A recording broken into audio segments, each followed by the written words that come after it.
Hi అండి. నల్ల శనగల masala curry ఎలా తయారు చేసుకోవాలి, ఏమేమి ఇంగ్రీడియంట్స్ కావాలనేది చూపిస్తాను, చూసేయండి. చపాతీ, రోటీ, పుల్కా, జొన్న రొట్టి, రాగి సంగటి, వేడివేడి అన్నము, దోశల్లోకి ఎందులోకైనా చాలా బాగుంటుంది. ఇది ఎలా తయారు చేసుకోవాలి, ఏమేమి ఇంగ్రీడియంట్స్ కావాలనేది చూపిస్తాను, చూసేయండి. 2 కప్పులు నల్ల శనగలు రాత్రే శుభ్రంగా కడిగి నానబెట్టి పెట్టుకోవాలండి. నేను నానబెట్టి పెట్టేసాను, చక్కగా నానిపోయాయి. ఇందులో 2 బంగాళదుంపలు కూడా ముక్కలుగా కట్ చేసి వేసి కుక్కర్లో వేసి 5-6 విజిల్స్ వచ్చే వరకు ఉడికించుకోవాలి. మసాలా కోసము 3 టమోటాలు శుభ్రంగా కడిగి కట్ చేసి పెట్టుకోవాలి. పచ్చి కొబ్బరి హాఫ్ పీసు, మీడియం సైజు ఉల్లిపాయ, 4-5 వెల్లుల్లిపాయలు, ఇంచి అల్లం కూడా శుభ్రంగా కడిగి పక్కన పెట్టేసుకోవాలి.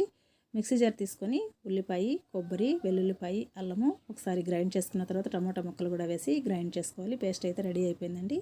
స్టవ్ వెలిగించి కడాయి పెట్టుకొని 2 టేబుల్ స్పూన్ల ఆయిల్ వేసుకొని ఆయిల్ వేడెక్కిన తర్వాత దాల్చిన చెక్క, 3 లవంగాలు వేసుకొని చిటపటలాడిన తర్వాత కొద్దిగా కరివేపాకు కూడా వేసుకొని ముందుగా మనం గ్రైండ్ చేసి పెట్టుకున్న మసాలా మొత్తం వేసేసుకోవాలండి. వేసేసి మొత్తం ఒకసారి కలిపేసుకోవాలి. కలిపేసుకున్న తర్వాత రుచికి సరిపడినంత ఉప్పు, 2 టేబుల్ స్పూన్ల కారము, 1/2 టేబుల్ స్పూన్ పసుపు, 1/2 table spoon garam masala, 1.5 table spoon ధనియాల పొడి వేసేసి మొత్తం ఒకసారి కలిపేసుకొని 2-3 నిమిషాలు ఈ మసాలాని ఉడికించుకోవాలండి.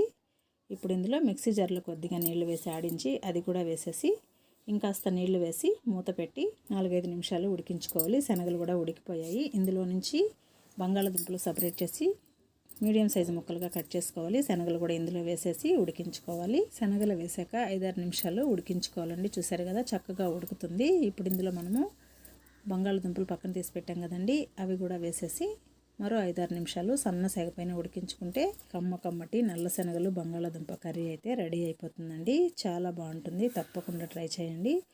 ఎప్పుడూ ఒకేలా గుగ్గుళ్ళు, తాలింపు ఇవే కాకుండా ఇలా ట్రై చేయండి, చాలా బాగుంటుంది. వీడియో నచ్చినట్లయితే ప్లీజ్ సబ్స్క్రైబ్.